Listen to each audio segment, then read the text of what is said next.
Bismillahirrahmanirrahim. Assalamualaikum warahmatullahi wabarakatuh. Perkenalkan, nama saya Dimas Pratama Firmansyah dari mahasiswa program studi manajemen bisnis syariah Universitas Agama Islam Tazkiyah. Dalam kesempatan kali ini kita akan mengulas beberapa secara ilmiah dan historis pendekatan terhadap dua puncak peradaban Islam klasik. Yang pertama pada masa kekhalifahan Bani Umayyah dan Bani Abbasiyah.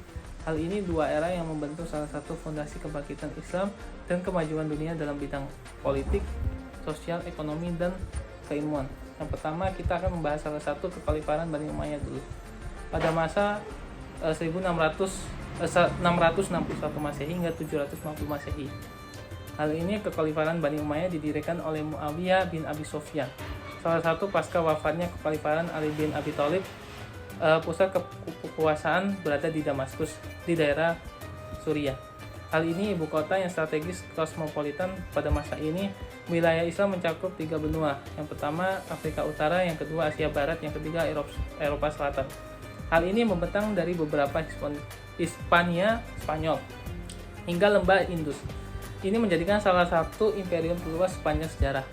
Kemudian kebijakan administrasi Umayyah ditopang oleh sistem birokrasi yang mengadopsi model Bizantium dan Persia Sasania. Namun diselaraskan terhadap dengan prinsip syariat bahwa bahasa Arab diresmikan secara bahasa, administrasi, dan budaya. Mendorong proses Arabisasi di berbagai wilayah, perkembangan melalui pembangunan infrastruktur, penguatan perdagangan, dan yang ketiga pendirian terhadap bangunan megah. Seperti Masjid Agung Damaskus, inilah masa di mana Islam dikenal sebagai kekuatan global militer politik. Hal ini sebagai catatan, dinasti Umayyah di Andalusia, Spanyol tetap eksis hingga 1031 Masehi dan salah satu menjadi pusat seni, filsafat, serta toleransi antar beragama. Kemudian untuk menggulingkan Umayyah pada 750 Masehi di bawah kepemimpinan masa kekhalifahan Bani Abbasiyah pada tahun 750 Masehi hingga 1258 Masehi. Hal ini menjadi salah satu mercusuar ilmu pengetahuan dan budaya di dunia. Salah satu masa Abbasiyah ini dikenal sebagai sebutan zaman keemasan Islam, yaitu Golden of the Age of Islam, di mana ilmu ini pengetahuan, teknologi, filsafat, dan seni mengalami lompatan besar. Kemudian lembaga Bait al-Hikmah, House of Wisdom, salah satunya menjadi epicentrum penelitian dan penerjemahan karya-karya Yunani, Persia, dan India dalam bahasa Arab. Hal ini tokoh besar lahir dan perkembangan pada masa ini. Yang pertama, Al-Khawarizmi, yaitu seorang matematikawan, salah satu bapak aljabar dan algoritma. Yang kedua, Ibnu Sina, Avicenna yang disebutannya. Hal ini salah satu ensiklopedia medis selama 6.000 tahun di Eropa, yang salah satunya menuliskan salah satu Al-Qanun fi al-Taib.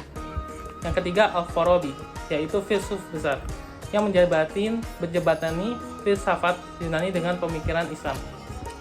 Yang keempat, Jabbar bin Hayyan. Jabbar ibni Hayyan, pelopor ilmu kimia modern. Kemudian ekonomi Abbasiyah sangat maju dan sistem keuangan dan perpajakan yang tertata, serta jalur perdagangan internasional melalui jalur utara, jalur Sumatera Hindia, yang ketiga Laut Tengah.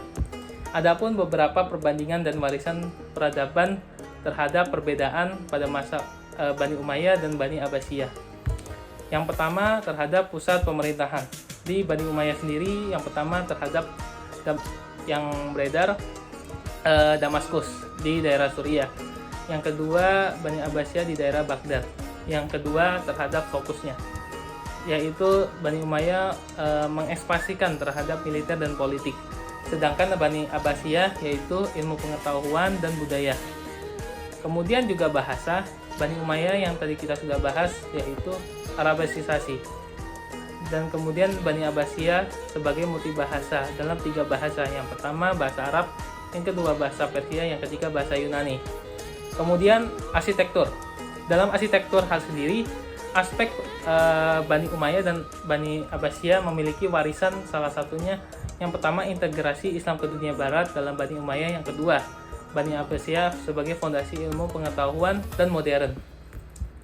Bani Umayyah membangun salah satu struktur kekhalifahan global dan mengokohkan identitas secara Islam politis, dan linguistik. Hal ini melanjutkan dengan revolusi intelektual yang pengaruhnya dirasakan hingga peradaban Eropa dan Renaissance. Nah, peradaban-peradaban ini menunjukkan bahwa keseimbangan antara kekuatan politik dan kemajuan ilmu adalah fondasi peradaban Islam yang unggul. Nah, kemudian dari motivasi saya, dari kejayaan masa lalu, kita belajar bahwa peradaban Islam tumbuh karena kekuatan keilmuan, dan kepemimpinan. Sebagai generasi anak muda, mari kita membangun masa depan Islam dengan menghidupkan semangat ilmu, etos kerja, dan nilai Islam.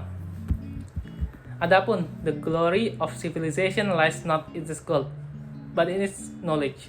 Barang siapa menumpu untuk mencari ilmu, maka Allah akan mudahkan baginya jalan menuju surga. Menurut hadis riwayat Muslim. Kurang lebihnya mohon maaf. Wali taufik walidayah. Wassalamualaikum warahmatullahi wabarakatuh. Terima kasih kepada teman-teman dan Bapak dosen yang sudah menyaksikan terhadap video saya kali ini.